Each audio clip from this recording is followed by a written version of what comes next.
kehidupan dalam kuburan jauh lebih panjang dibandingkan kehidupan di dunia. Nabi SAW bersabda, "A'maru ummati baina sittina wa sab'in." Bahwa usia umatku itu hanya berkisar 60 sampai 70 tahun saja. Sedikit yang lewat 70 tahun. Kalaupun ada usia yang sampai 100 tahun itu sedikit sekali. Tapi kebanyakan di bawah 70 tahun, umumnya umat Rasul itu sudah meninggal dunia.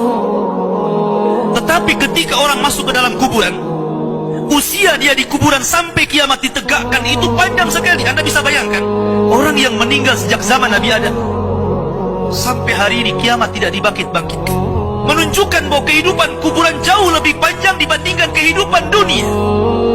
Dari sinilah maka wajar seorang mukmin harus takut dengan kehidupan kuburan. Ma'asyiral muslimin yang dimuliakan Allah Azza wa Jalla. Tetapi para ulama mengatakan, apakah orang yang mendapatkan adab kubur itu munqati atau mustamir, terus menerus ataukah terputus?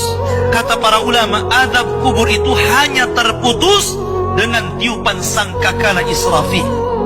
Ketika itulah Nabi SAW menceritakan bahwa Allah Subhanahu wa Ta'ala memerintahkan kepada Israfil untuk meniup sangkakala yang pertama.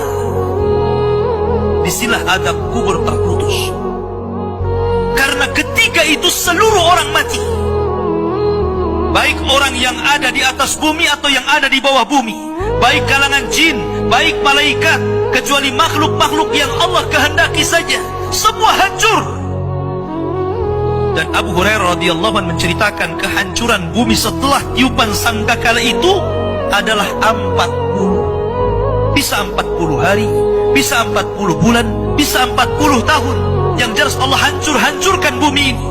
Allah luapkan lautan ke daratan. Allah jatuhkan bintang.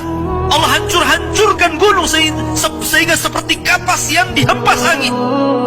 Itulah yang disebut dengan kehancuran alam atau hari kiamat.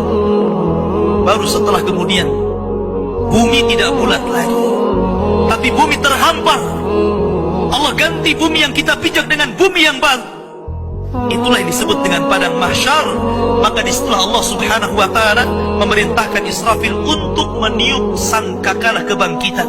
Yang kedua kalinya Israfil pun kemudian meniup sangkakala. Maka dari situlah manusia keluar dari perut bumi. Wa akhrajatil ardu athqalaha. Allah keluarkan beban-beban beratnya. Disitulah orang-orang yang beriman, ketika mereka muncul dari kuburan, maka mereka akan berkumpul dengan keluarganya. Allah mengatakan, alladzina amanu wattaba'athum dzurriyyatuhum biimanin alhaqna bihim dzurriyyatuhum. Orang-orang yang beriman, kemudian keimanan diikuti oleh keluarganya, oleh istrinya, oleh suaminya, oleh bapaknya, oleh anak-anaknya, oleh cucu-cucunya. Maka ketika mereka dibangkitkan dari kuburan, mereka langsung berkumpul menjadi satu keluarga. Dan itu sebuah ketenangan. Tapi orang-orang di luar daripada beriman, mereka keluar dari perut bumi seperti dua binatang. Pertama Allah contohkan dengan laron yang berterbangan. Anda bisa melihat laron apabila terbang di atas lampu atau di sekitar lampu. Lihat bagaimana cara terbangnya. Mereka akan saling tubruk dengan kawan-kawannya. Karena pada hari itu anak lari dari orang tuanya, suami lari dari istrinya, orang tua lari dari anaknya. Terkadang mereka bertubruk satu dengan yang lainnya. Yang kedua seperti belalang kal jaradil muntashir. Pertama seperti laron dulu, lari sana lari sini, yang dari barat ke timur, yang dari timur ke barat, yang dari selatan ke utara, yang dari utara ke selatan. Mereka kacau sehingga mereka mengatakan, ya wailana man ba'atsana min marqadina. Celaka, siapa yang membangunkan aku dari tidurku?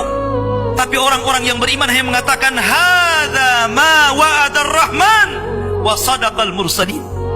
Inilah janji Allah kepada kalian dan benarlah ucapan para rasul. Baru setelah itu dari padang mahsyar berteriak seorang yang Allah suruh untuk berteriak. Mulailah kemudian mereka teratur. Maka mereka akan berjalan ke satu titik. Disitulah yang disebut dengan padang mahsyar. Mereka akan tinggal selama 50 tahun telanjang, kembali tidak dikhitan, tidak pakai sandal, matahari dekatkan 1 mil, keringat bercucuran, tidak ada makan, tidak ada minum. Mereka berdiri 50 tahun. Sehingga akhirnya orang-orang saleh mereka berkumpul, datang kepada Adam minta syafaat. Adam memberikan udzur, tidak sanggup memberikan syafaat. Kata Adam, datanglah kalian kepada Nuh, karena dia Rasul pertama dalam Islam, Rasul pertama setelah Adam. Maka mereka pun kemudian datang kepada Nuh. Nuh pun memberikan udzur, datanglah kalian kepada Ibrahim, karena dia Khalilur Rahman. Maka mereka datang kepada Ibrahim. Kata Ibrahim, aku tidak sanggup berikan syafaat, datanglah kalian kepada Musa, karena dia Kalimur Rahman. Ketika mereka datang kepada Musa, kata Musa, datanglah kepada Isa. Isa pun memberikan udzur, tidak bisa. Seandainya kalian datang kepada Muhammad sallallahu alaihi wasallam itu lebih baik.